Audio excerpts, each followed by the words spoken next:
Philosophy, am I right? Philosophy.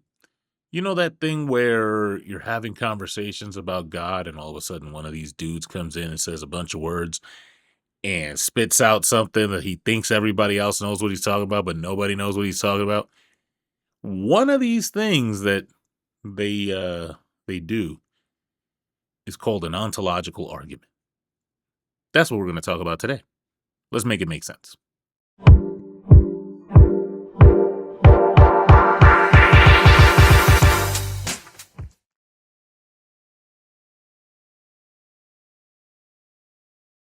The first thing I want to do is make it very clear what kind of argument an ontological argument is. Most of the time when you hear an argument, somebody's trying to show some evidence, do some reasoning, hopefully, and then get to a conclusion. You look out into the universe, you say, hey, look at the trees. Aren't they so complex? That must have been done by God. An ontological argument doesn't do that. What an ontological argument does is take information in here, do the reasoning in here with nothing outside, and then just spit out the God conclusion. It just starts off with the concept and say, well, that has to exist. That has to be a thing. So it tries to put the existence, like just staple it on. It's a lot more difficult to do that because you have like, I can't just define something as existing. It doesn't make sense. So, because of that, when one of these arguments seems like it, because of that, when one of these arguments seems like it has legs, philosophers tend to take it seriously for a while. And so the ontological arguments, whatever, has several different flavors. And so before we get into those flavors, we're going to go over 3 of them. But I want to let you know that this is not just trying to prove any specific God. Most of the time, an ontological argument is trying to prove one maximally great, most power, like something conceptual that has to exist. Okay, so just keep with me on this, and it'll all make sense. We'll start with Anselm of Canterbury. You don't have to know who that is. He's just the guy who did this. And so I'm not going to read off his argument verbatim. Just know that his version is something like a God is the greatest thing that you can imagine. And when I think about the greatest thing that you can imagine, it's got to be better. Like if I took 2 great candidates for greatest thing and one of them exists and one of them doesn't, the one that exists has to be better, right? So whatever the greatest thing is has to exist. Therefore, yada, yada, yada. Which basically breaks down to, like, if you look at God and you want to create a definition of God, existence has to come along. Like, you have to add it. Because otherwise, like, if God is the greatest thing, not existing doesn't make, that's not a great thing, right? So the best early objection for this came from a monk. I think his name, I can't pronounce it. It's like Gonillo or something like that. And he said that if that works for God, then you can also do that for a perfectly great something else, like an island. And if you think of a great island, then it would be greater for that island to exist than not. Therefore, done. Perfect island exists. And then they went back and forth for a little bit. which led us to the next version that we're going to talk about, which is our good old friend Descartes. And so Descartes took that same, like the nuts and bolts of this, and just tuned it a little bit and said that, God is a perfect, supremely perfect being. And again, it is more perfect to exist than not to exist. So the perfect being has to have at least that property.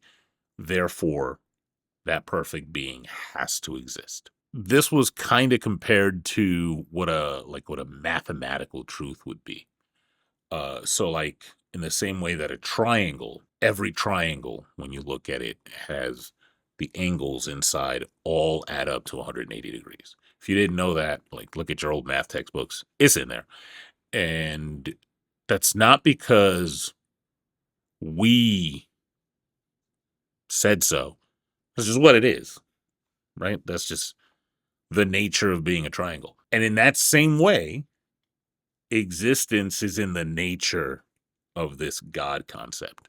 And so then I'm name dropping so much, and the names don't really matter, but I'm just doing it for accuracy. The one of the main objections here came from Kant. You might have heard that name. And he said that existence isn't a type of perfection. It doesn't add anything to the equation. You're not actually more perfect if you exist. So he's just disagreeing. In my head, it would be like I was to say, I have $100 and then there's an imaginary $100, and we're just describing the same thing. There's not a great making difference there outside of like one exists and one doesn't. No big deal. And that leads us to Alvin Plantinga. And so he knew about this whole thing, and he rebuilt the argument using modal logic. Now, if you want a primer on what modality is, there is a J Mims episode for that. It's actually the first one. And so he created a version that you'll hear a lot, and this is the one that's most often used. And it goes to the extent of like, hey, it's possible that a maximally great being exists. So that means if you look at all the possibilities, one of those possibilities contains this maximally great being, which, if that's the case, then every world has to have this maximally great being.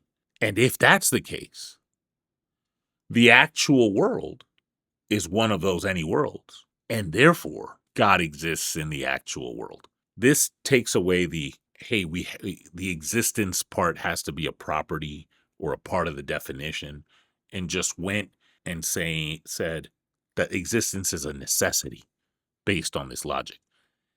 I'm not going to go into the objections in this case, right? I really want this to be more of a primer on what these arguments are for you to understand them. I don't want them to be a place where we're arguing them back and forth.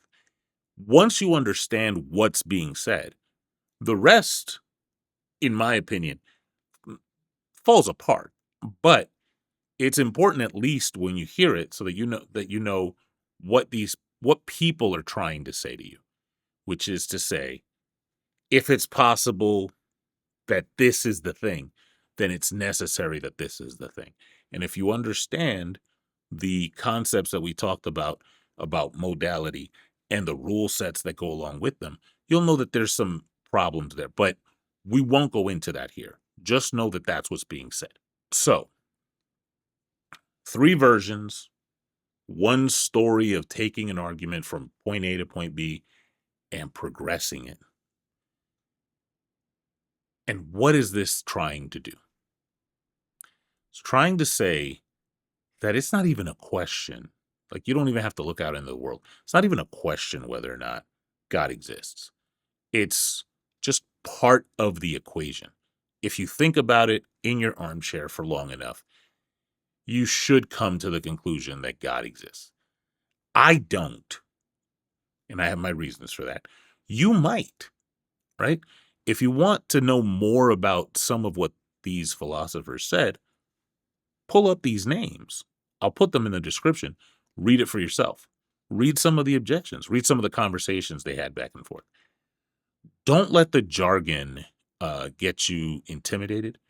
These are honestly very straightforward things that are being said. It's not super complicated. It's not that serious. So, with that, now you have the map.